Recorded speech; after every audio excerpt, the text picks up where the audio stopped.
오늘 우리에게 주시는 하나님의 말씀은 구약성경 시편 46편 1절로부터 11절까지 말씀이 되겠습니다. 구약성경 836면에 있습니다.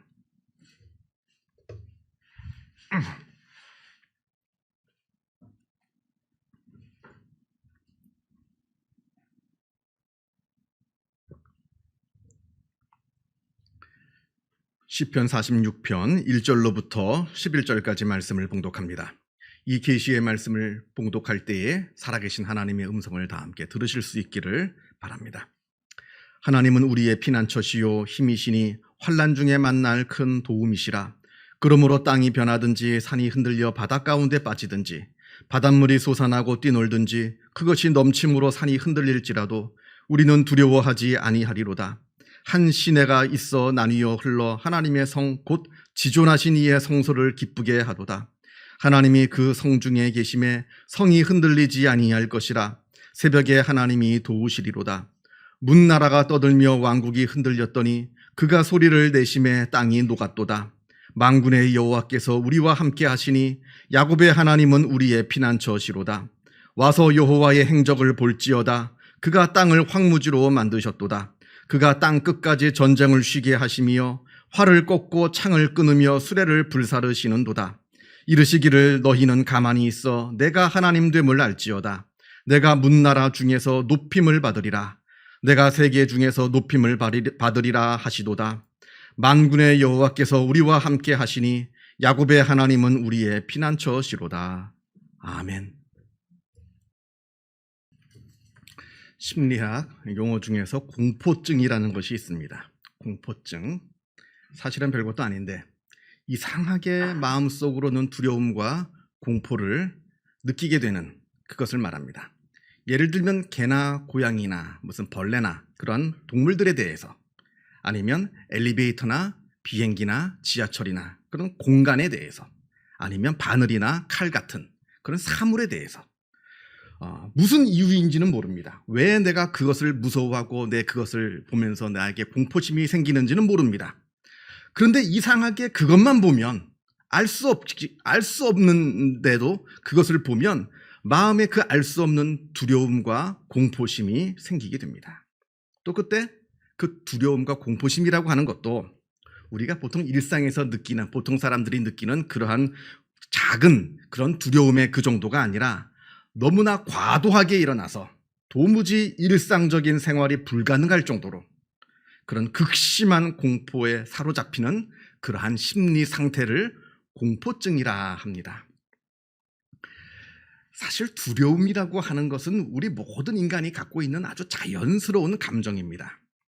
만약에 우리에게 두려움이라고 하는 것이 아예 없다고 한다면 우리 인간은 지금쯤은 다 죽고 세상에 아무도 남아있지 않을 겁니다. 높은 절벽에 올라갔는데도 그게 하나도 두렵지가 않습니다. 내려봤는데 높은 절벽에서 내려다봤는데 하나도 무섭지가 않아요. 막 뛰어내립니다. 뭐 호랑이나 사자 같은 그 아주 무서운 사나운 짐승을 봤는데도 무섭지가 않아요. 함부로 다가갑니다. 다 죽죠. 다 죽는 겁니다. 그러면.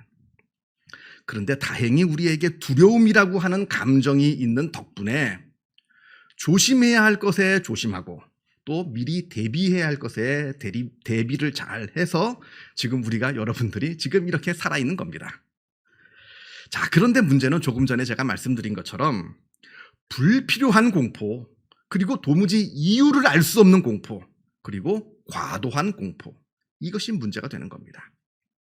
자, 그렇다면 왜 이러한 공포증이 생겨나느냐? 많은 공포증의 원인이 있겠습니다만 많은 심리학자들이 이야기하기를 잘못된 인지 때문이라 합니다. 잘못된 인지.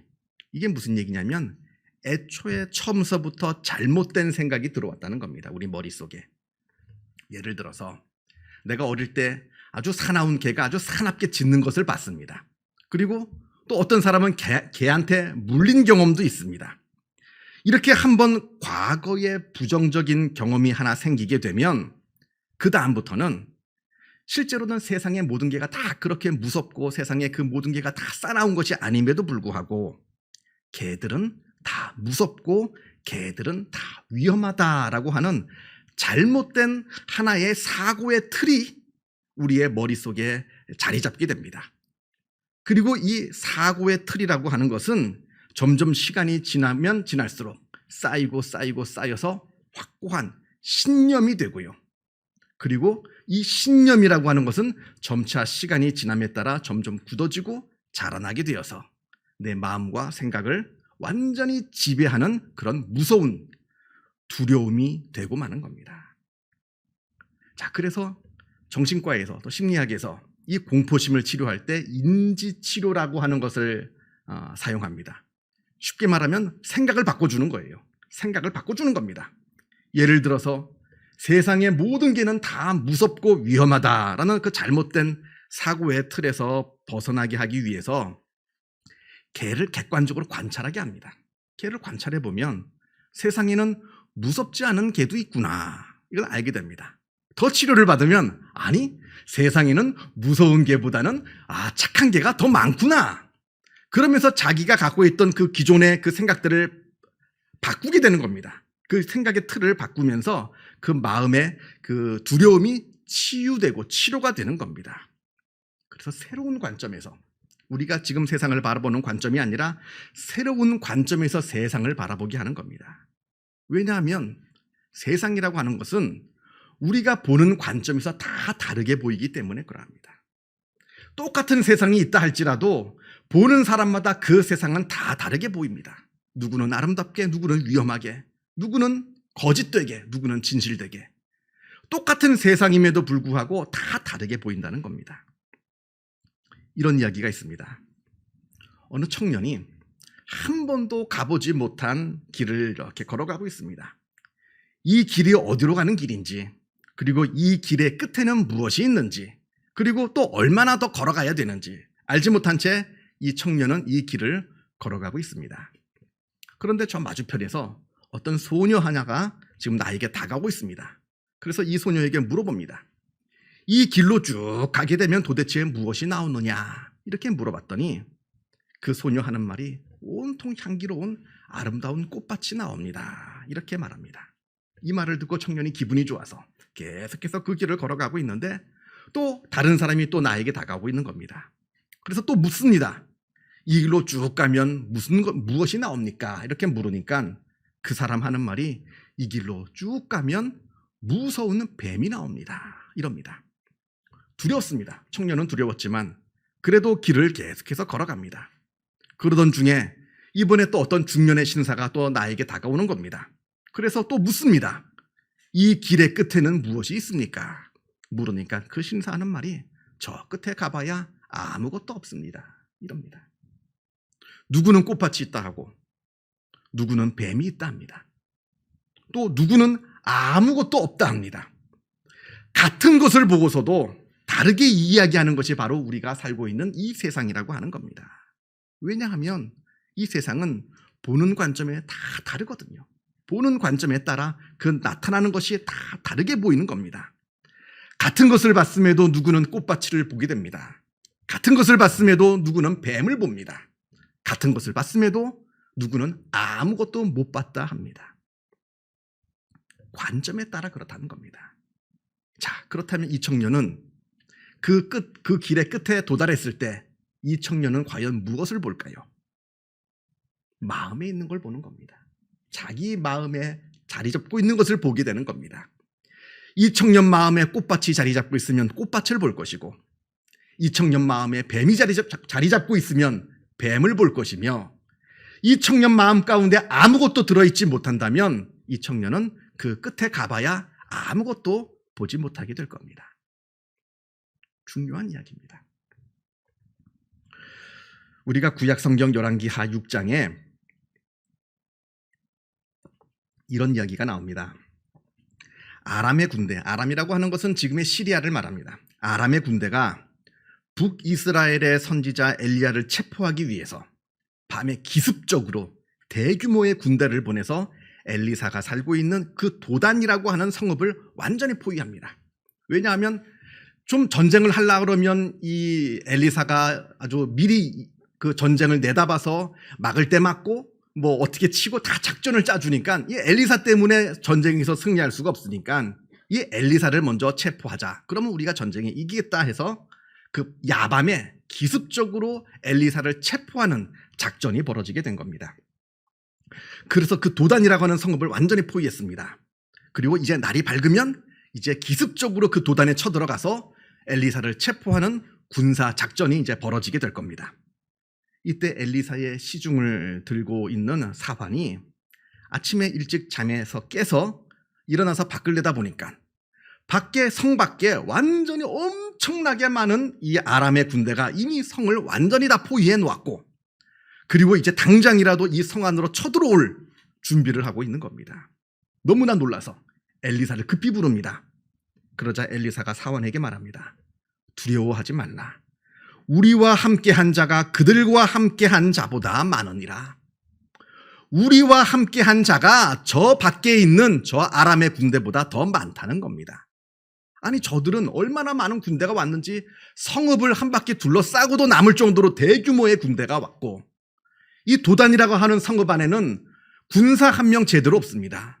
그런데 어찌하여 우리와 함께하는 자가 저들보다 많다 말하는가 생각했을 겁니다. 그때 엘리사가 기도하기를, 여호와여, 원하건대 그의 눈을 열어서 보게 하옵소서, 이렇게 기도하니까 그 사환의 눈이 띄어서 하나님의 불말과 불병과가 산에 가득하여 엘리사를 보호하고 있는 그 모습을 보는 겁니다. 당장에 밖에 있는 아람의 군대만 보게 되면 당연히 무섭죠. 어떻게 두렵지가 않습니까? 나를 죽이려 왔는데. 그러나 눈을 들어서 우리와 함께 하시는 하나님을 바라보게 될 때 두려울 것이 없게 되는 겁니다. 그러니까 무엇을 바라보고 있느냐? 지금 내가 어느 관점에서 바라보고 있느냐? 내 눈앞에 있는 나의 작은 어려움을 보고 있느냐? 아니면 내가 눈을 들어 하나님을 바라보고 있느냐? 중요한 겁니다. 오늘 본문을 보겠습니다. 오늘 본문 2절과 3절에서 우리를 두렵게 하는 것들이 나옵니다. 땅이 변하고 산이 흔들려 바다에 빠지고, 또 바닷물이 솟아나고 바다가 넘쳐서 산이 흔들리고, 표현상으로 보면 지진이 일어나고 해일이 일어나는 자연재해를 말합니다만 이건 은유적인 표현입니다. 자연재해뿐만 아니라 우리가 삶을 살면서 우리를 두렵게 하는 것들, 우리의 삶 가운데 벌어지고 있는 삶의 여러 가지 위기들, 이걸 다 포함해서 산이 흔들리고 바다에 빠지고 그리고 바다가 뛰놀고 넘쳐서 산을 흔들고, 이렇게 표현을 합니다. 상상만 해도 너무나 무섭죠. 그리고 그 무서운 세상 가운데 살아가는 것이 바로 우리라고 하는 겁니다. 자, 그런데 3절 마지막을 보면 그럼에도 불구하고 우리는 두려워하지 아니하리로다. 두려워하지 않겠다 말합니다. 아무리 산이 흔들리고 바닷물이 넘치는 삶의 위기가 나에게 찾아와도 나는 두려워하지 않겠노라, 이렇게 말합니다. 하나도 두렵지 않아서 두렵지 않다는 게 아닙니다. 하루 강아지의 범 무서운 줄 몰라서 두렵지 않다는 게 아닙니다. 그건 용기가 아니에요. 범이 무서운 줄 알매도 불구하고 이겨나가는 게 용기이지, 범을 보아도 하나도 두려워하지 않는 게 용기가 아닙니다. 여기 나오는 46편의 말씀도 하나도 무섭지가 않아서 두렵지가 않다는 말씀이 아닙니다. 두렵죠. 왜 안 두렵겠습니까? 산이 요동치고 바닷물이 뛰노는데. 두려운 것은 분명 맞습니다만 그럼에도 불구하고 두려워하지 않겠다는 말입니다. 어째서요? 어째서 두렵지만 두렵지 않게 되는 겁니까? 8절을 보면 와서 여호와의 행적을 볼지어다. 여기에 답이 있는 겁니다. 당연히 흔들리는 산과 넘치는 바다를 보면 두렵습니다. 그러나 우리의 시선을 그곳에 두고 있는 것이 아니라 눈을 들어서 하나님을 바라본다면 능히 그 두려움을 이길 수 있다, 이렇게 말씀합니다. 여러분, 서커스를 보신 적이 있으십니까? 예전에는 텔레비전에서 명절 때면 서커스 공연을 많이 해줬는데 요즘은 또 그렇지도 않더라고요. 하여간 서커스 공연을 보면 외줄타기를 합니다. 외줄타기. 근데 외줄타기 하는 사람들이 그렇게 말합니다. 아래를 내려다보면 누구라도 두려움에 빠지게 된다 합니다.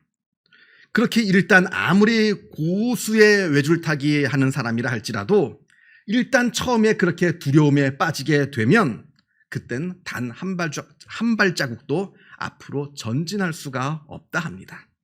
그래서 아예 처음서부터 밑을 내려다보는 게 아니라 내가 나아가야 할 곳을 응시하면서 그러면서 외줄타기를 한다 합니다. 그러면서 끝까지 가게 되는 겁니다.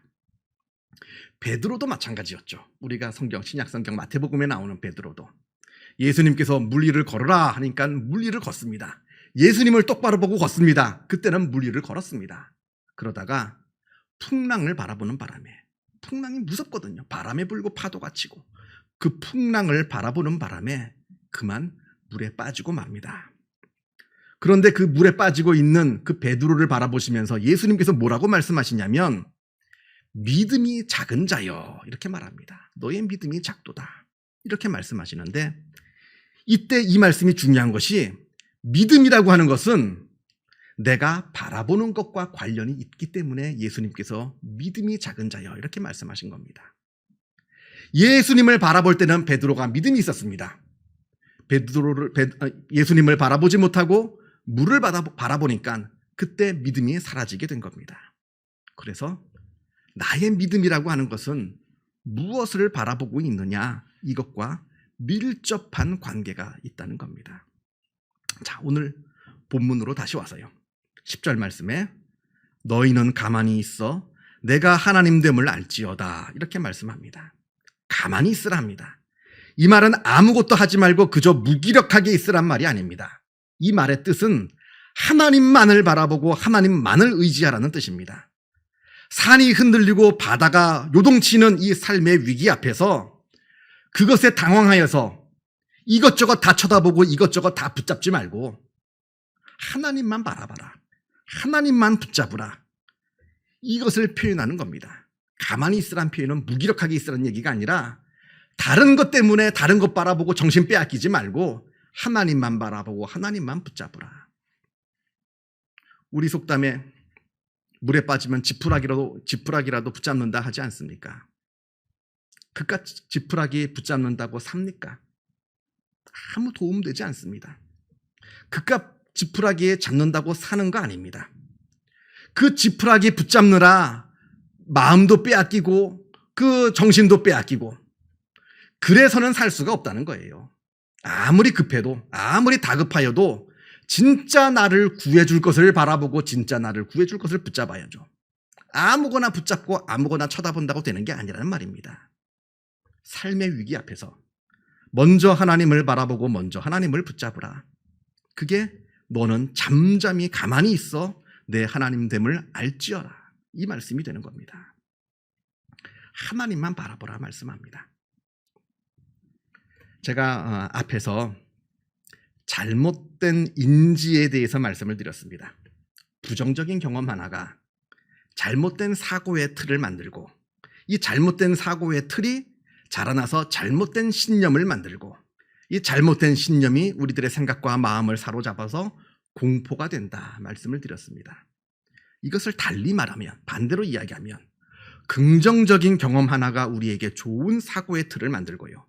좋은 사고의 틀이 좋은 신념을 만듭니다. 그리고 좋은 신념이 바로 우리에게 진정한 자유와 구원을 선사하는 겁니다. 우리는 살면서 누구나 한 번쯤은, 여긴 예외가 없습니다. 누구나 한 번쯤은 하나님에 대한 경험을 하게 됩니다. 이건 누구나 다 마찬가지예요. 누구나 다 하나님에 대한 경험을 하게 됩니다. 예를 들면 내 기도가 응답되었다든지, 아니면 기대하지도 않았던 좋은 일이 나에게 일어났다든지, 아니면 큰 위험과 위기 가운데 처했는데 내가 거기서 벗어났다든지 하는 그런 크고 작은 하나님에 대한 작은, 아무리 작더라도 경험들을 하게 됩니다. 이 경험이 없는 사람은 없습니다. 누구나 이러한 경험을 하게 됩니다. 그런데 믿음이 없는 사람은 그것을 우연한 사건이라 치부합니다. 그 우연한 사건 속에서는 아무런 힘도 얻을 수가 없습니다. 이미 다 과거로 지나가 버렸거든요. 다음에도 그렇게 운 좋은 일이 생기려는 보장이 어디 있습니까? 아무런 거기에서 교훈도 도움도 얻지 못합니다. 그것을 우연한 사건으로 치부한다면. 그러나 그때 믿음이 있는 사람은 그 작은 사건이라 할지라도 거기서 그것을 하나님의 사건으로 인식합니다. 그리고 할 때 우리가 그 사건 안에서 하나님을 만나게 되는 겁니다. 나의 피난처 되시고 나의 도움이 되어주시는 하나님을 그 가운데서 만나게 되는 겁니다. 그리고 그렇게 하나님을 만나고 하나님을 경험한 사람만이 세상에서 땅이 변하든지 산이 흔들려 바다 가운데 빠지든지 아니면 바닷물이 솟아나고 뛰놀든지 그것이 넘침으로 산이 흔들릴지라도 우리는 두려워하지 아니하리로다. 이렇게 고백할 수가 있다는 겁니다. 그러니까 무엇을 바라보느냐?